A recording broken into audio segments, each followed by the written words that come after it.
Hi hello every one, நான் உங்கள் Vijay Jenisha Augustine. காந்தம் நேயர்கள் அனைவருக்கும் ஃபர்ஸ்ட் ஆஃப் ஆல் அன்பு வணக்கம். ஜனநாயகன் படத்தோட சிவகார்த்திகேயனோட பராசக்தி படம் மோத போதா அப்படின்ற ஒரு தகவல் தான் இன்னைக்கு இணையத்துல வட்டமடித்த நிழலாகவே இருந்துட்டு இருக்கு. இது ஒரு வதந்தியா இல்ல ஒரு உண்மையான விஷயமா அப்படின்னு கேட்டீங்க அப்படின்னா, இது சார்ந்து படக்குழு தரப்புல இப்போ வரைக்கும் ஒரு அதிகாரப்பூர்வமான அறிவிப்பு அப்படின்றது வெளியிடல. நமக்கு எல்லாத்துக்குமே தெரியும், அமரன் படத்துல மிகப்பெரிய ஹிட் கொடுத்தவர் தான் சிவகார்த்திகேயன். அவரை சுத்தி நிறைய படங்கள் இருக்கு. 2027 வரைக்குமே வேற படங்கள்ல அவர் கமிட் ஆக முடியாது. சோ அதுக்குள்ள ஒரு நிறைய கமிட்மெண்ட்ஸ்ல இருக்காரு அப்படின்னு தான் சொல்லணும். ஏன்னா ஒரு படம் ஹிட் ஆயிடுச்சு அப்படின்னா அந்த நடிகரை சுற்றி ஏகப்பட்ட தயாரிப்பாளர்கள், இயக்குனர்கள் வலம் வர ஆரம்பிச்சிருவாங்க. அந்த வகையில அமரன் பட வெற்றிக்கு அப்புறமாக சிவகார்த்திகேயனுக்கு நிறைய பட வாய்ப்பு அப்படின்றது கிடைச்சிருக்கு. சுதா கொங்காரா டைரக்ஷன்ல பராசக்தி அப்படின்ற படத்துல நடிச்சிட்டு இருக்காரு. இந்த படத்துல படம் ஸ்டார்ட் ஆனதுல இருந்தே சிவாஜி கணேசனோட இது ஒரு டைட்டில் அப்படின்னு சொல்லிட்டு ஏகப்பட்ட விஷயங்கள் அவங்க ஃபர்ஸ்ட் டைட்டில் கொடுக்கல. அதற்கப்புறமாக பராசக்தி படம் வச்சதுக்கு அப்புறமாக விஜய் ஆண்டனி சைட்ல இருந்து ஒரு இஷ்யூ போனுச்சு.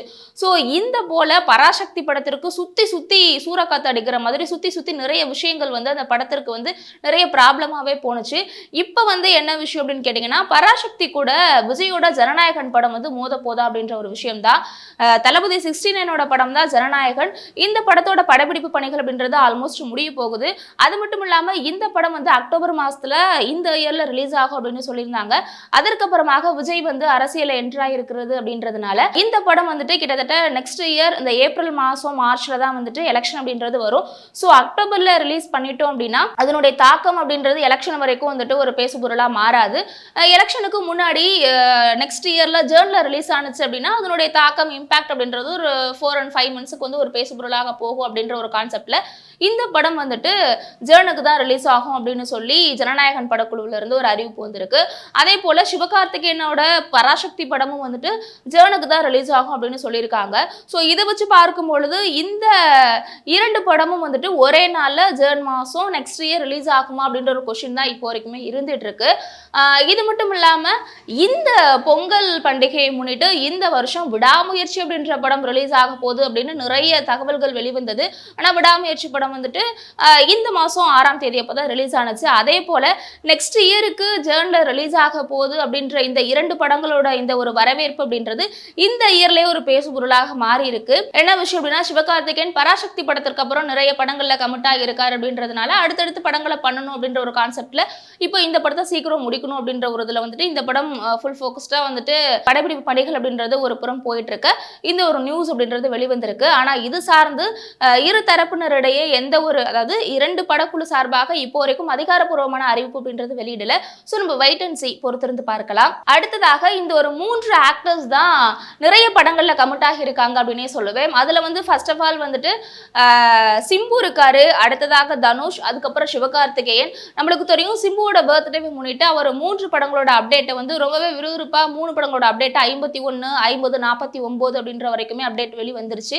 இதுல இவரோட 50வது படம் அப்படின்றது தேசிங்கு பெரியசாமி டைரக்ஷன்ல உருவாக இருக்கு. இந்த படம் ஒரு ஹிஸ்டாரிக்கல் ஸ்டோரியா இருக்கிறதுனால எஸ்டிஆரோட 51 ரிலீஸ்க்கு அப்புறம் தான் 50 ரிலீஸ் அப்படின்ற மாதிரியான பேசுபொருள்லாம் போயிட்டு இருக்கு. அதற்கப்புறமாக தனுஷ் தான். தனுஷோட நடிப்புல ஏகப்பட்ட படங்கள் ரிலீஸ் ஆனது அப்படின்னாலுமே அவருடைய டைரக்ஷன்ல இப்ப 3வது படமாக நிலவுக்கு என்மேல் என்னடி கோபம் அப்படின்ற படமும் 4வதாக இட்லி கடை படமும் அவருடைய டைரக்ஷன்ல உருவாகிட்டு இருக்கு. இதுக்கு முன்னாடி ராயன் அப்படின்ற படத்துக்கு அப்புறமாக தனுஷோட படங்கள் இப்போ வரைக்குமே எதுவுமே வெளிவரல. அது மட்டும் இல்லாம ஒரு நடிகராக இருந்துட்டு அதற்கப்புறம் வேற ஒரு ட்ராக்ல அவரோட இயக்குனர் அப்படின்ற ஒரு ஜெர்னில உள்ள புகுந்திருக்காரு அப்படின்னு தான் சொல்லணும். இப்போ இந்த இட்லி கடை படம் வரக்கூடிய ஏப்ரல் 10 அப்போ ரிலீஸ் அப்படின்னு சொல்லியிருந்தாங்க. ஆனா இந்த படம் ஏப்ரல் 10க்கு ரிலீஸ் இல்லையாம், ஆகஸ்ட் 10ஆம் தேதி தான் இந்த படம் ரிலீஸ் அப்படின்னு சொல்லிட்டு படக்குழு சொல்லியிருக்காங்க. இது மட்டும் இல்லாம அஜித்தோட குட் பேட் அக்லி படம் இருக்கு பாத்தீங்களா, அதுவுமே ஏப்ரல் 10ன்னு சொல்லியிருந்தாங்க. அதாவது சம்மர் கோடை விடுமுறை முன்னிட்டு தான் குட் பேட் அக்லி படம் ரிலீஸ் ஆகும்னு சொல்லிட்டு ஆதிக்க ரவிச்சந்திரன் தரப்புல படக்குழு ஒரு இன்ஃபர்மேஷன் வெளியிட்டு இருந்தாங்க. தனுஷோட இந்த இட்லி கடை படமும் அஜித்தோட இந்த குட் பேட் அக்லி படமும் நேருக்கு நேர் மோத போதா, அந்த அளவுக்கு எப்படி ஒரு கான்ஃபிடென்ட்ல இறங்கி அடிக்கிறாரு தனுஷ் அப்படின்னு நமக்கே ஒரு ஷாக்கிங்கான மொமெண்டா தான் இருந்தது ஃபுல் கோலிவுட் சினிமா ஃபுல்லாவே. ஆனா இப்போ இந்த படம் தள்ளி போயிருக்கு. இருக்கு. இந்த இட்லி கடை படத்துல வந்துட்டு நித்யா மேனன், அருண் விஜய்லாம் முக்கியமான கேரக்டர்ஸ்ல நடிச்சிருக்காங்க. ஸோ இந்த படம் வந்துட்டு ஒரு லவ் ஸ்டோரியா ஒரு காம்போல உருவாகி இருக்கு அப்படின்ற மாதிரி சொல்றாங்க.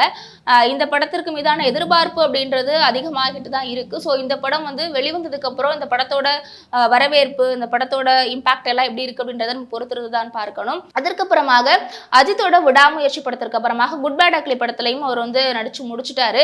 ஸோ இந்த படம் வந்துட்டு ஏப்ரல் 10 அப்போ ரிலீஸ் அப்படின்னு சொல்லியிருந்தாங்க இல்லையா, அதே டேட்டில் நம்ம தளபதி விஜயோட சச்சின் படம் ரிலீஸ் ஆக போகுது அப்படின்னு அந்த படத்தோட ப்ரொடியூசர் தானு வந்து அறிவிச்சிருக்காரு. அதிகாரப்பூர்வமான அறிவிப்பு தான் இது.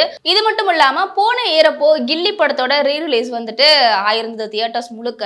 இந்த கில்லி படம் ரிலீஸை வந்துட்டு விஜயோட ரசிகர்கள் வந்துட்டு ஒரு வேற லெவலான எக்ஸைட் மூமெண்ட்ல வந்துட்டு கொண்டாடினாங்க அப்படிதான் சொல்லணும். ஸோ இந்த வருஷமும் வந்துட்டு குட் பேட் அக்லி ரிலீஸ் ஆகும்போது அதே ஒரு டேட்டில் விஜயோட சச்சின் படம் ரிலீஸ் ஆக போகுது அப்படின்ற ஒரு அறிவிப்பும் வெளிவந்திருக்கு.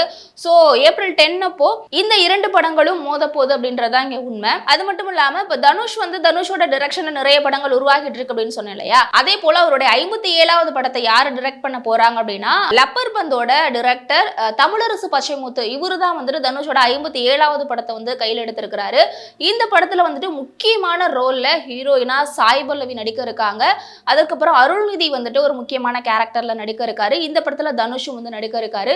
ஸோ இந்த ஒரு காம்போ அப்படின்றது ஒரு நியூவான காம்போ. ஆல்மோஸ்ட் வந்துட்டு தனுஷ் அவர்களும் சாய் பல்லவி இணைந்து மாரி படம் இது போல நிறைய படங்கள் பண்ணியிருந்தாலுமே இந்த படத்துல வந்துட்டு நம்ம எப்படி சொல்றது அப்படின்னா ஒரு நியூவான காம்போ மறுபடியும் கொடுக்க போறாங்க அப்படின்ற மாதிரி ஒரு கான்செப்ட் தான் தெரிய வருது. ஸோ ஆல்மோஸ்ட் என்னதான் வந்துட்டு சாய் பல்லவி தனுஷ் அவர்கள் இணைந்து படம் பண்ணியிருந்தாங்க அப்படின்னாலுமே இந்த ஒரு படம், அதாவது லப்பர் பந்து டைரக்டர் தமிழரசு பச்சைமுத்து இவரோட டைரக்ஷன்ல உருவாகி இருக்கக்கூடிய இந்த படம் எப்படி இருக்கு அப்படின்றத நம்ம பொறுத்திருந்து பார்க்கலாம்.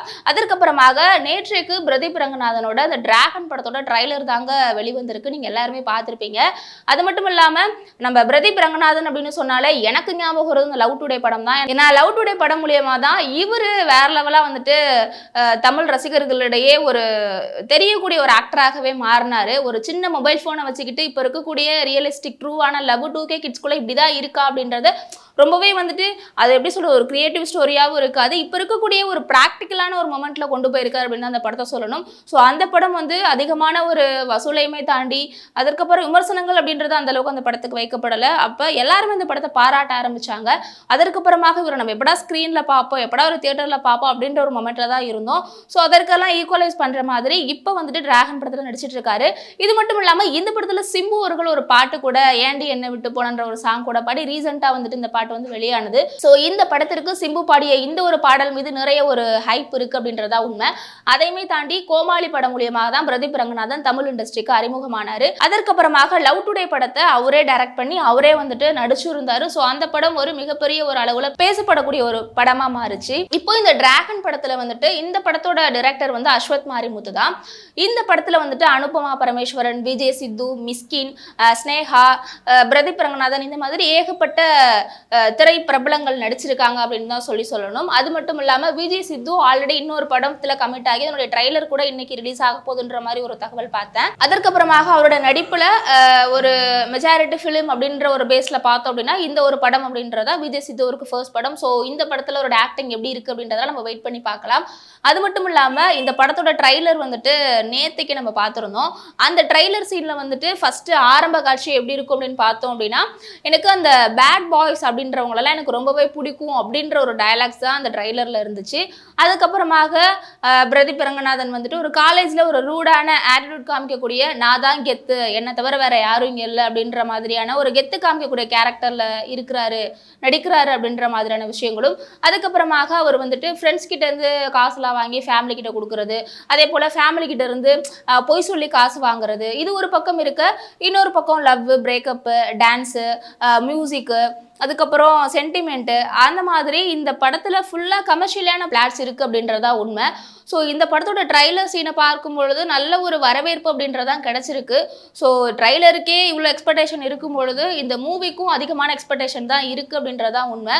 ஸோ பொறுத்திருந்து பார்க்கலாம் இந்த படம் எப்படி இருக்கு அப்படின்றத. அடுத்ததாக அட்லி அட்லின்னு எடுத்துக்கிட்டோம் அப்படின்னா அவருடைய டைரக்ஷன்ல நிறைய படங்கள் உருவாகி இருந்தாலுமே இப்போ பாலிவுட்ல ஜவான் அப்படின்ற படம் வந்து அவருடைய டைரக்ஷன்ல உருவாகி நல்ல ஒரு கலெக்ஷனை 1000 கோடி ரூபாய் வரைக்கும் அது வந்து வசூல் பண்ணியிருந்துச்சு. அது வந்து பாலிவுட்ல இப்போ வரைக்கும் வந்து அட்லிக்கு ஒரு மிகப்பெரிய ஒரு பெயர் இருக்கு அப்படின்னு தான் சொல்லணும். அது மட்டும் இல்லாம இப்போ அட்லியோட டைரக்ஷன்ல ஒரு படம் 500 கோடி ரூபாய் பட்ஜெட்ல உருவாகிட்டு இருக்கு. அந்த படத்துல அனிருத் அவர்கள் தான் வந்துட்டு மியூசிக் டைரக்டரா வந்துட்டு தேர்வாகி இருந்தாரு. இப்போ எங்க திரும்பி பார்த்தாலுமே அனிருத், ஜிவி பிரகாஷ் இந்த மாதிரியான மியூசிக் டைரக்டர்ஸோட சாங்ஸ் தான் நம்மளால கேட்க முடியுது. இப்போ வளர்ந்து வரக்கூடிய இளம் இசையமைப்பாளர்களுக்கு அதிகமான ஒரு அந்த ஃபேஸ் கட்டை நம்ம பாக்குறது இல்லையோ அப்படின்ற ஒரு ஃபீல் தான் எல்லாருக்கிட்டமே இருக்கு. அப்போ அந்த ஒரு வகையில இந்த படத்துல வந்துட்டு அட்லியோட டைரக்ஷன்ல உருவாகி இருக்கக்கூடிய இந்த படத்துல வந்துட்டு சாய் அபியங்கர் தான் வந்துட்டு மியூசிக் டைரக்டரா வந்துட்டு செலக்ட் ஆயிருக்காரு. இவரோட சாங்ஸ்ல இவருடைய ஓன் வேலை இதுக்கு முன்னாடி கட்சி சேர அந்த மாதிரியான சாங்லாம் பாடி இருந்திருப்பாரு. ஸோ இந்த பாட்டெல்லாம் வந்துட்டு ஓவரால் வந்து நல்ல ஒரு ரெஸ்பான்ஸ் தான் பெற்றிருந்தது. அது மட்டும் இல்லாம லோகேஷ் கனகராஜ் டைரக்ஷன்ல இருக்கக்கூடிய அந்த பென்ஸ் படத்துலையும் அதுக்கப்புறம் சூர்யாவோட 45 படத்துலயும் வந்துட்டு இவர் தான் வந்து மியூசிக் டைரக்டரா வந்துட்டு கமிட் ஆகியிருக்காரு. அதற்கப்புறமாக அட்லியோட டைரக்ஷன்ல உருவாகி இருக்கக்கூடிய இந்த படத்துலையும் சாய் அபியங்கர் வந்துட்டு மியூசிக் டைரக்டரா வந்துட்டு கமிட் ஆகியிருக்காரு. ஸோ இவருடைய பாடல்கள் ஆல்மோஸ்ட் கேட்கறதுக்கு நல்லா இருக்கும். இருந்தாலுமே வந்துட்டு பெரிய பெரிய ஆக்டர்ஸ் அப்படின்ற ஒரு இடத்துல வந்துட்டு அவங்களும் வந்து ஒரு சீனியாரிட்டிக்கு இசையமைப்பாளர்களை தான் தூக்கி போடுவாங்க. அப்படி இருக்கும் பொழுது இப்போ வளர்ந்து வரக்கூடிய இசையமைப்பாளர்களுக்கு வாய்ப்பு கொடுக்கணும் அப்படின்ற ஒரு எண்ணத்துல ஸோ இந்த படத்தோட அப்டேட் அப்படின்றது இன்னும் முழுமையாக வந்துட்டு வெளிவரல. ஸோ வெளிவந்ததுக்கு அப்புறமாக இவரோட இசையில இந்த படங்கள் எப்படி இருக்கு அப்படின்றத நம்ம பொறுத்திருந்து பார்க்கலாம். இது போல சினி அப்டேட்ஸ் மற்றும் மூவி அப்டேட்ஸை தெரிஞ்சுக்கணும் அப்படின்னா நம்ம காந்தம் சேனலை மறக்காம சப்ஸ்கிரைப் பண்ணுங்க, தொடர்ந்து சப்போர்ட் பண்ணுங்க. தேங்க்யூ.